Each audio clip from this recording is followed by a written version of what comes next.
Hey there everyone, welcome back to another supplemental for home media reviews. This time around, as I mentioned in the Star Trek 2009 episode, which I believe was episode 4 of this last season. I don't remember what the actual episode number is. It's like 20 something. Was it 22? I don't remember. I just remember it was episode 4 of season 2 was on Star Trek 2009. It was a while ago, and I said in that we would be having a supplemental on Star Trek because I picked up the 4K and had already recorded the HMR by that point, had a chance to watch it in 4K, so I said we were going to have a supplemental on it. Here we are. Here's the original Blu-ray release, like back in 2009 or 10, whenever this came out. I don't really remember, actually. But as I said, this isn't the 4K. Here's the 4K from 2016. I can only assume that this was released in 4K in 2016 because Star Trek Beyond was coming out in theaters then, so Paramount really wanted to hype up its release. So we got Star Trek and Star Trek Into Darkness on 4K in 2016. So I got 4K Ultra HD up at the top, 4K plus Blu-ray plus digital HD.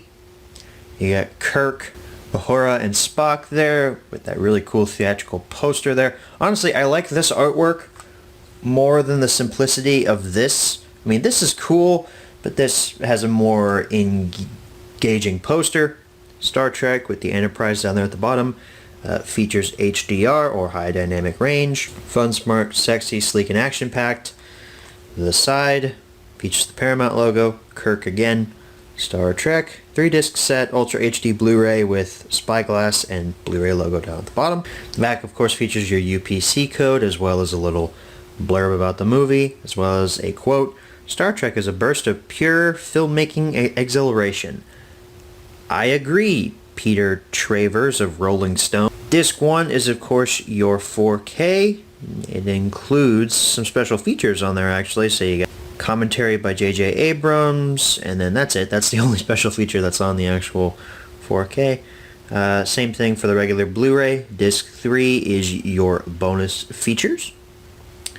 Got a little explanation of what you'll need to actually watch this in 4K. Digital HD. Explanation down there at the bottom. Legalese. Tech specs, rating, all that good stuff. You'll notice mine did not come with a slipcover. I bought this used off of a website that a fan of the show actually recommended I check out. It's called BluRaysForEveryone.com, and it did not specify whether or not it came with a slipcover, so I wasn't too sad that it didn't come with a slipcover. I would have preferred it, but it's fine the way it is. So inside, there's your 4K disc. It's just black with Star Trek, and you can see you've got 4K and Ultra HD on the side. And then if we flip it over, there's our regular Blu-ray with some new artwork, feature film and special features, and then Disc 2 Blu-ray with Nero on it, Disc 2 special features. Mine did not come with a digital download copy code either, so I can't show that to you here. And then if I'm not mistaken, I think that artwork was new.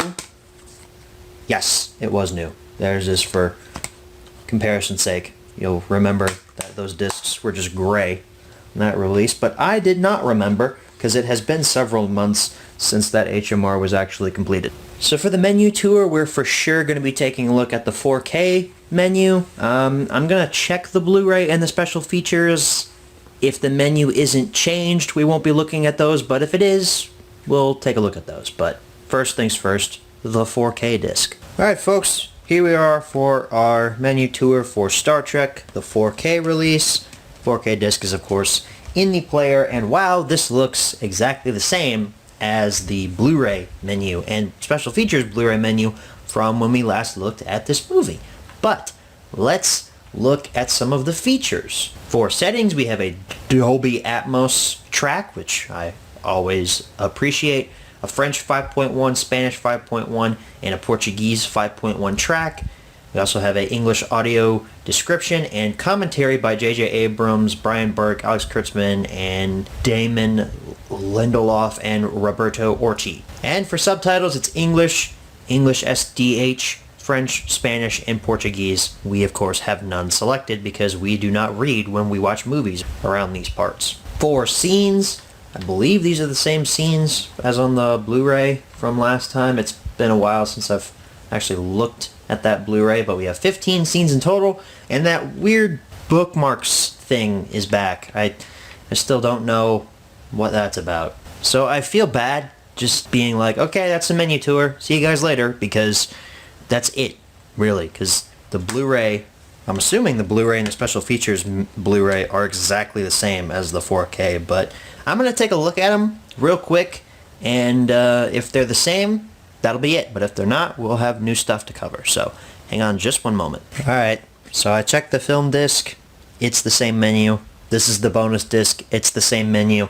I knew they were going to be the same menu with just a different label on it, but I just wanted to make sure. By the way, I did watch a couple scenes of this in 4K. I haven't had time to watch the whole movie in 4K, but definitely go for the 4K. This is a really good transfer, I gotta say. With all that being said, that concludes this supplemental episode. Thank you guys so much for watching, and as always, good night, everybody.